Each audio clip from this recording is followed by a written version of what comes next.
Hello everybody, and welcome back to Khemia. We are on a new day. Skip is a little bit better. He's a little bit better. And we're hanging out with Neff, I guess. Are we gonna call him Neff? I think we're gonna call him Neff. Neffy? What kind of cute names do you use for for Neffity? I know that I always liked calling Amicus like Amikins. Because I just think that's funny. That's just me, though. It's just me. Now, you wanted to confide in me about something. Our lighthearted conversation is about to become heavy once more, and I sigh, wondering how best to word what I've decided to reveal. A quick word, I think. Over the past year, I've come to very much enjoy your company, Nephidu. Especially over the past few weeks. I feel that we are becoming true friends. Nephidu understands woven friendships. So, just to make sure it's clear, I add, woven friends? I know we are already friends by Khemian standards, just as you were friends with Marcus and Carbo. What can I say? I make great conversation. If my interpretations are correct, I believe that I feel the same way. Thank you. But because of that, I feel I should tell you things about myself that could be important, so I want to explain what happened last night. I see. Then I will let you speak, without interruption. Well, there's not much to say. Simply that I had a terrible experience 3 years ago during Kato's riots. You may be aware of that they targeted the university, among other institutions. They stormed our dormitories and attacked students and faculty.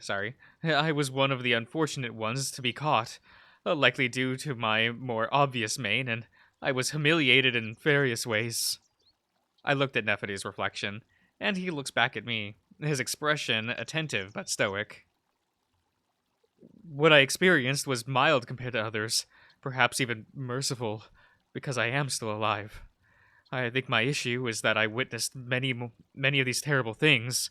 This all left an impression on my mind, a sort of... I furrow my brow, trying to think of the right words to describe it. Like an etche,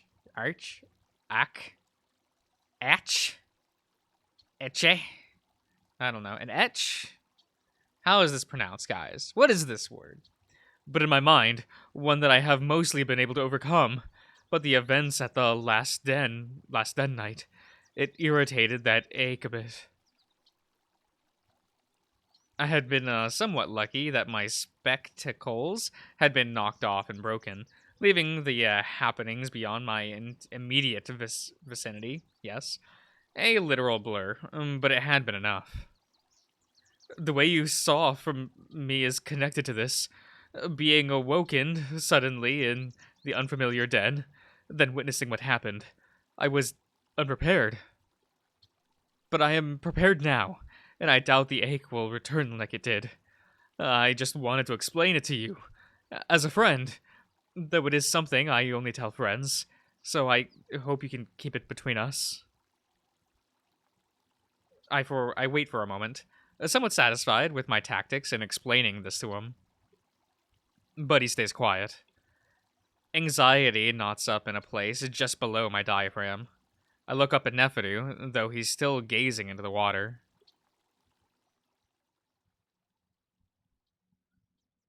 I hope I was able to make sense. I'm not insane. I understand what is happening shortly after these moments, and it's only happened a few times this past year. More silence. And I can face moments of extreme stress when I am prepared, and I can guarantee that I will always be prepared during our mission. If this isn't bad enough, my words waver toward the end, feeling my heart beginning to sink. Damn it. I should have known. Why had I been this naive? Nephidu is a Khemian. They're known for many things, one of them being efficient.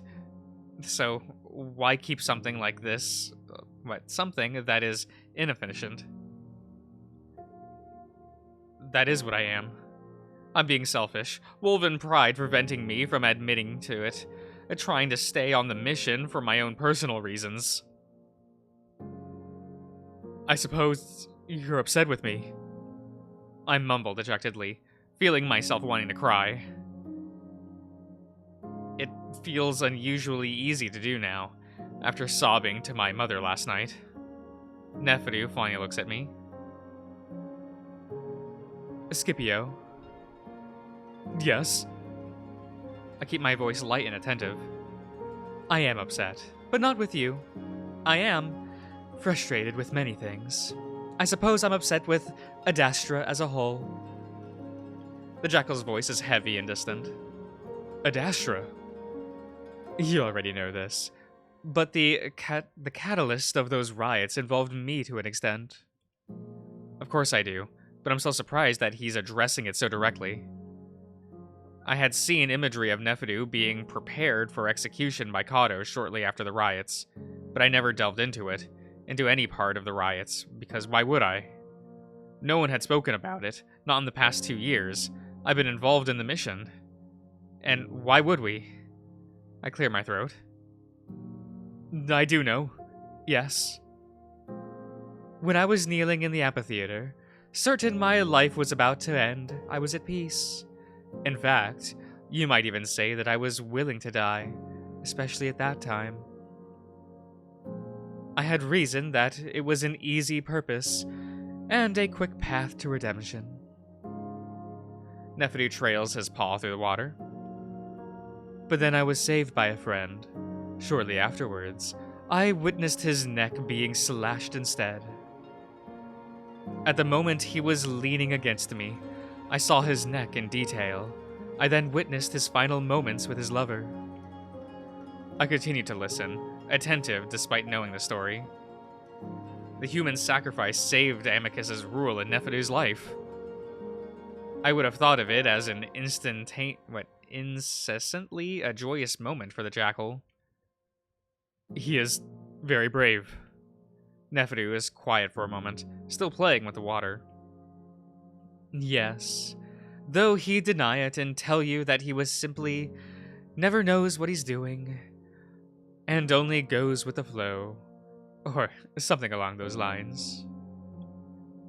The Lexian phrase, use the river, comes to mind. A simple concept, but its literal meaning, to see the rivers around us as tools rather than an obstacle, helped the community survive and rise to the prominence of a triumvir city. I tell you this because that experience changed something within me. I don't believe that I ever feared death until that moment, when it happened right before my eyes. For the first time, I watched a sapient, a friend, transition from existence to nothing. Nothing but an empty, damaged vessel, cradled in his lover's arms. Now I think I understand. Memories surface on that bright blue sky day, slowly turning to a reddish haze as clouds of glowing orange towered over the city, and a Professor Urbicus lying on his back in the city next to me as I played dead. I watched his pitiful death throes, his last sporadic, that's what that says, movements, as his damaged brain struggled to continue its existence.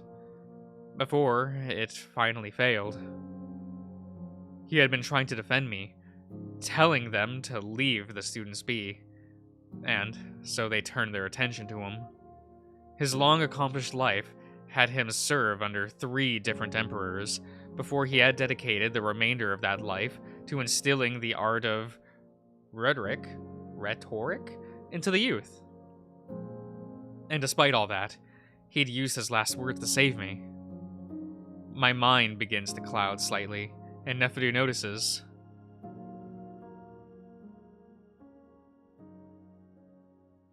Sorry. Are you alright? I clear my mind by focusing back on the present. Yes, I could have handled that more delicately. By my point in this, we share a terrible moment 3 years ago, and while our experiences likely cannot be compared, it's a moment that affected us deeply to this very day. He pauses. Except my Khemian ways, but... Oh, excuse my Khemian ways. Neferu's arm is suddenly around my shoulders, pulling me in towards him until his muzzle is right next to mine, and he rests his head against mine. I freeze up slightly, unused to physical contact like this unless it's one of carnal intimacy. What is this word? Ahewawu? Sorry, guys, I can't pronounce shit. I hear Neferu's voice, unfiltered by my lingua, for the first time. All right, that thingy. It has been a while. And of course he speaks perfect, beautiful Khemian. This is our word for it. Old pain. I know that it's not in Adastra vocabulary, which makes this all the more frustrating. Here, you are expected to face inner turmoil alone. This is what upsets me. I recall that physical closeness between friends is common on Khemia, to the point that a wolf might have trouble distinguishing between friends and lovers. I relax a bit, then lean into Neferu more, partially because I'm happy to be part of anything Khemian, and also because this is actually comforting. I understand what Neferu is telling me now. But I never expected this, the son of the pharaoh, to struggle with...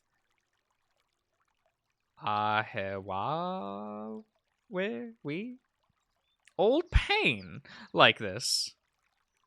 That word stirs something deep in my memory, and I try to think of why. Neferu gently pulls back. So understand that you don't have to hide your struggles from me. I would rather help you manage them.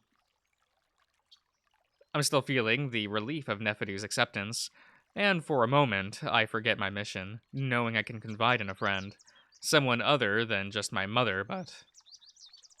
I worry that I will be dismissed from the mission if it interferes with my duties. Everyone else seems to have moved past this moment. Why does my mind seem to sometimes temporarily malfunction against my will? Suddenly, I've just laid bare my deepest fear to the very jackal that I am supposed to decode. I realize that I must be Adastra's worst spy, and the always suspicious part of my mind wonders if I'm being purposefully manipulated. I dismiss the thought almost as quick as it forms, knowing there is little to be gained from me, the scholar's assistant. Not only that, but it feels genuine. I've always admired Khemian culture. For the first time I feel as if I'm being included in it, and it's wonderful. I know. Also, you should know that there are likely many, many others like you. They simply hide it well, just as you do. And while I would have advised you to resign for your own health, Khemia is much more stable. Neferu leans back on both paws, relaxed against has his usual impish nature returns. On the contrary, I believe going to Khemia might help you, especially if you're only there to record and experience the culture, as you say. Well, thank you, Neferu, for giving me this Khemian experience. It's refreshing to say what I was thinking. Liberating, isn't it? Keep practicing and you'll fit right in once we arrive on Khemia. That's when I remember that I've heard Hawaii before? Something like that. Guys, I just don't do words. But as I'm pondering this, we are interrupted. Oh, I do like this track a lot. What is it called? Embark? It's very good. Brunus! Why don't you practice on me? I'd like some blunt answers right about now.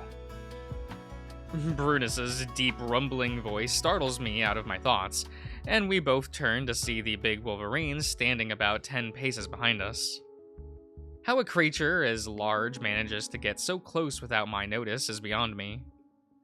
Morning, Brunus. Decided to join the Palace Club? Yeah, well, I was escorted by a bunch of drones, so I didn't exactly have a choice. Someone's a bit testy this morning. Someone's about to explain to me what the hell they did last night. My ears fall flat and I look away. Not you, Skip. I already know what happened. Whatever happened is his fault. Neferu smirks in response. If you want details, you'll have to accept my invitations one of these days. I tend to have a looser tongue during pillow talk. Don't take this the wrong way, but I'm really damn curious as to why you haven't been kicked in the balls more than once on this moon. That seems to quickly sour Neferu's mood. Because, Burnus, video recording devices are a luxury on Adastra. So have you been, good? You deserve it. The Wolverine turns to look at me. I still don't think this is your fault, but maybe you can tell me what happened so we're not all wasting our breath. At this point, Neferu steps in. Someone attempted to attack us, likely from one of the separatist groups. It's under investigation. The immediate situation was taken care of, but Amicus is taking extra precautions to make sure we are unharmed until we depart for Khemia. An attack? What, like, they threw crap at you sort of attack? Or tried to kill you sort of attack? The latter. But I will tell you the details later. For now, just enjoy the rare opportunity of being able to reside in the grand Adastran Imperial Palace. What? Brunus seems to take Neferu's hint and manages to stifle his reaction. That would have followed. Well, as long as the two of you are okay. Honestly, this place gives me the creeps. I've only seen footage of this place when Kato tried to murder you. That and the fact they've only got drones around here. But I'm especially on edge because of all of my stuff got spirited away on a bunch of drones. To the hell knows where, and my medicine went with it. I won't be able to refill for a whole day now. The Wolverine manipulates the pipe in his mouth, the one that emanates the herbal smell I recognize from him. Before he sucks on it comedically hard, his cheeks hollow out. I clear my throat. Calm? There's a momentary pause, during which both Neferu and Brunus look at me, and I wonder if I've made a fool of myself trying to communicate with the Imperial computer while outside. Thankfully, though. Yes, Scipio. Can you locate Brunus's belongings? You were flying them in by drone. They have been deposited on the roof. What? I have informed information regarding the situation that may be of note. Brunus's luggage contains illegal preparation? Okay. Of the Khemian plant that to be vaporized in a pipe contraption. Ugh. I was properly disposing of via incineration, and a report has been filed and sent to Amicus, suggesting a 100-year prison sentence for Brunus. What? Neferu talks over the angry growls coming from the Wolverine. Why was it dropped on the roof, Calm? To follow cargo loading protocol. All members of the Khemian envoy have had their personal belongings moved to the roof. Cargo loading? We are not leaving here until I get my goddamn pap. I would rather rip off my arm than have to go through the stretch without my medicine. Just a moment. Does that mean the ship has arrived? I'm answered by someone I didn't even know is in the garden with us. It's here!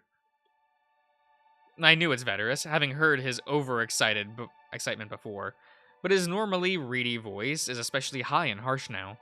We all look in confusion and then... Holy shit! Where'd you come from? The ship has entered the atmosphere. Veterus's manic demeanor seems to disturb my two friends, which is understandable considering they've never seen him in such a state. It even surprises me a bit, but it's understandable considering this is the beginning of he and I's seeing large, state-funded Khemian tech in person for the first time. How far away is the ship com? Arriving in approximately 2 minutes and 32 seconds. Scipio! I'm a bit distracted, trying to think of anything else I might need to be here on Adastra before I depart for at least several months. Oh, leave a message to your mother, just to be like, oh, I'm leaving today. Bye. See you in a year, maybe 7. Longer if all goes well. I've already gone over my checklist many more times than I can count, but I always feel like I'm missing something. Veterus is adamant on getting my attention though, leaping in front of me. What, no CG for that? No, not his sprite, just like shaking her up and down, like a little doll. Just shake this boy like a plushie. I always do that, guys. I like to grab a plushie by the head and just violently shake it. Scipio, my boy. His voice has transitioned to a hoarse whisper. Remember this moment. Cherish this moment. Then he yanks me down to a kneeling position before grabbing my head rather roughly and tilting it toward the sky. Behold, your first view of Khemian tech. Let it inspire you, Scipio. It is what Adastra can be. Oh, did we get to see it? No? Okay. For some reason, as the ship arrives, I'm not fully struck by its significance. It descends in a quick, controlled manner, as the sun gleams of the metal, and I think at first that maybe they just sent a parental built one instead. It doesn't seem too different from Adastran ships, gifted to us by the Romanus parents. It's a bit more smooth in its architecture, and it's definitely larger than any I've seen before. But it's simply that, a different version of what I had seen in the past. However, as we wait on the roof during takeoff preparations, I finally realize what I'm seeing. This isn't parental tech. This actually is Khemian tech. I'm not sure what I had been expecting, likely something loud and powerful, like the Omorphan ships I've seen. And unlike the many Adastran ships that fly through the air above the capital, it was not simply gifted by the parents. It was built by the Khemians themselves. By engineering that were not only knowledgeable in how to fix ship components when they wore out or malfunctioned, but also in how to actually build them. And when taking that into consideration, it is certainly impressive. More than that, it's almost inconceivable. Inconceivable, he says. I've known this to be the case studying Khemenian history and culture, but to not be able to tell the difference between their own technology and the parents is stunning. It even frightens me a bit as I climb aboard the sibling-built craft, as it appears more comfortable and perhaps even more stable than machinery built by the parents. The sense of awe and reverence comes to an abrupt end, however, as we board the ship and walk through the corridor, just when I happen to peer out the window. I'm looking out over the lake, a pleasant view before the palace, well, before everything flies away. It happens so fast that I go from seeing the Imperial Gardens to seeing what I realize is the entirety of the moon over the course of just a few seconds.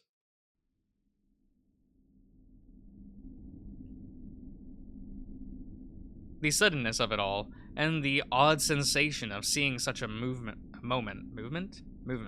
yet feeling none of it, makes my stomach turn, that's what it says.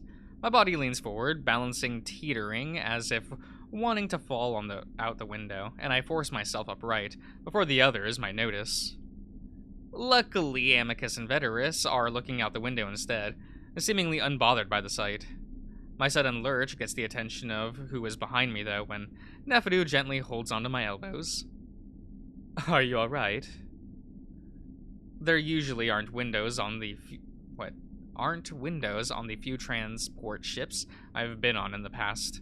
But now that I can see, it's almost like when I would go sailing with friends out on the ocean, the terrible, all-consuming seasickness that came with it. This is all at once, though. Fine. I'm fine. You don't look fine. The big Wolverine sidles up next to Neferu, looking at me closely, which makes me draw back. Then the stars bend in the most queasy way imaginable, and I stumble to the side again. I feel my pulse begin to pound in my ears, panicking at the way I seem to lose control of my body, at the same time fearing I might lose control of my stomach as well. You are most certainly not fine. Is this your first time in the stretch? Well, of course it is, Nef. The hell do you think? Neferu is moving me away from the window, but I'm already looking away, horrified. Not by the stretch, but because of the feeling growing inside me. I'm going to vomit, in front of everyone. Somehow, Amicus and Veterus have continued on their way, deep in conversation that I vaguely feel I should be listening to. But that will have to wait. I'm fine. Just wondering where the lavatory might be. My voice is slightly louder than it should be, though Amicus's deep, resonant voice seems to cover it up before I can hear his rumbling on as Neferu guides me down another corridor of the ship. Oh, we're moving rather fast. I can barely distinguish the stars. Of course. The Khemians developed a drive better than one of the parents lent us. How is this possible? Amicus's echoes on my own thoughts. That would be at the forefront of my mind, if not for the situation I'm in. I allow myself to be pushed along until we reach a door that opens automatically, without any panels being touched. This area is the living quarters. I'm not sure where you'll be bunking, but we'll be sharing the toilet. We move toward a smaller door, one that requires the push of a panel. Considering the journey is only about 12 hours, it should be somewhat tolerable, I think. Do you need anti-nausea medication? Too late for that. True. They kick in within minutes. Still too late. Neferu makes as if to follow me into the lavatory. It's probably wanting to help like last time, but I hold up a paw. I'm fine, just... My stomach heaves and I fear its contents are about to spew on Neferu. I'll be right back. I quickly move into the little room, leaving a perturbed Neferu behind as I furiously stab at the panel inside the lavatory until the door slides shut. Okay, I'm gonna end the part here, everyone, so I hope you've enjoyed, and I'll see you guys around.